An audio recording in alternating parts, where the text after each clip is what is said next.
We didn't plan to live on $130 that month. It just happened. It was early spring. Prices were up. Gas, groceries, even toothpaste, it all felt more expensive. We had just moved out of our apartment and were staying with family for a short while. No rent, no major bills. Just us, two adults, trying to reset our finances after months of overspending. One night, I looked at our bank statement and paused. We had spent only $129.87 in the last 30 days. My first thought, we forgot something. But we didn't. We had eaten well. We had gone out twice. We still had Wi-Fi. We didn't feel poor or stressed. In fact, we felt calm, clear, even proud. That $130 month changed everything. Not because it was cheap, but because it showed us how little we actually needed to live well. In this video, I'll show you how we did it without going extreme or feeling deprived. No camping stoves. No skipping meals. Just a new way of thinking about money, habits, and what truly matters. If you've ever felt like your money disappears too fast, this might open your eyes. Because sometimes the smallest budget teaches the biggest lessons. 1. The rent-free rule. Start with the fixed costs gone. Let's be honest, rent is the biggest reason most people can't save. It eats up a huge part of your paycheck before you even buy food or pay bills. That's why our $130 month started with one big change. We had no rent. We had just left our old apartment and were staying with family for a few months. It wasn't fancy. We had one room, shared the kitchen, and helped out around the house. But that simple move removed over $1,200 in rent and bills. Suddenly, our monthly costs looked very different. Now, this won't work for everyone forever. But even a short break from rent, just 1 or 2 months, can help you reset your budget and get ahead. Some people try house sitting. Others rent out their own place short-term and stay with a friend. Some even swap homes. Living rent-free doesn't mean you're lazy or broke. It means you're using strategy to build a stronger future. If you're drowning in bills, consider this rule. Cut the biggest cost first. When rent disappears, even for a while, everything else becomes easier to manage. That's what gave us the breathing room to see what we really spent and what we didn't need. 2. The 3-3-1 rule we lived by. When you're living on just $130, every dollar matters. But instead of tracking every single cent, we used a simple rule we made up ourselves. We called it the 3-3-1 rule, and it kept us sane. $30 for food, $30 for transportation, $30 for household and personal items, $30 for savings or surprise costs, and $10 for fun or emergencies. That's it. We gave each area a set amount and didn't go over. No complicated apps. No daily math. Just 5 clear spending buckets. This rule helped us in 2 big ways. First, we felt free. As long as we stayed within the $30 limit, we didn't have to stress. Second, it helped us make better choices. If we only had $30 for food, we bought ingredients that could stretch like rice, beans, and eggs, rather than snacks or takeout. The $10 fun money also mattered. It wasn't much, but it reminded us we could still enjoy life, even on a tiny budget. Budgeting isn't always about cutting back. Sometimes it's just about planning smarter. The 3-3-1 rule gave us structure, without stress. And honestly, it made budgeting feel like a game we could win. 3. We used money we already forgot we had. Here's a secret. You might be richer than you think. During our $130 month, we didn't just rely on cash from our bank. We used money we had forgotten about. Tiny amounts, scattered everywhere. We checked old gift cards.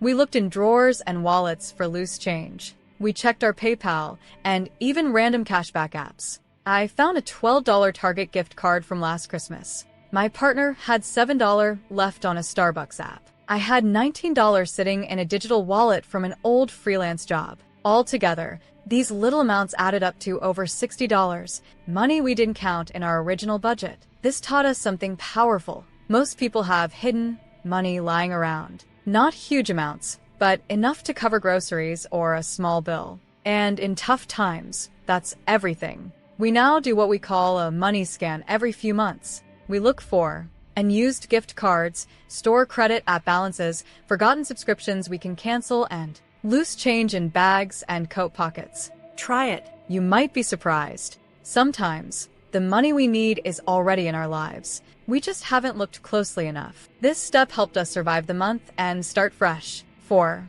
We only ate ingredients, not meals. One of the biggest changes we made that month was how we ate. We stopped buying meals and started buying ingredients. That means we didn't buy frozen dinners, takeout, or pre-made snacks. Instead, we bought basic foods we could mix and match, like rice, pasta, eggs, onions, beans, flour, and oil. For example, instead of buying a $5 sandwich, we bought a whole loaf of bread, a few eggs, and some tomatoes. That gave us breakfast for a week. One bag of beans cost less than $2, but gave us 4 full meals. A $3 bag of flour turned into pancakes, flatbread, and even dumplings. When you shop for ingredients, you spend less and waste less. You also get more control. We cooked in batches and used leftovers in smart ways. A simple pot of stew stretched across 3 days. A single onion flavored 5 meals. We weren't starving. We were full, happy, and even had fun experimenting with recipes.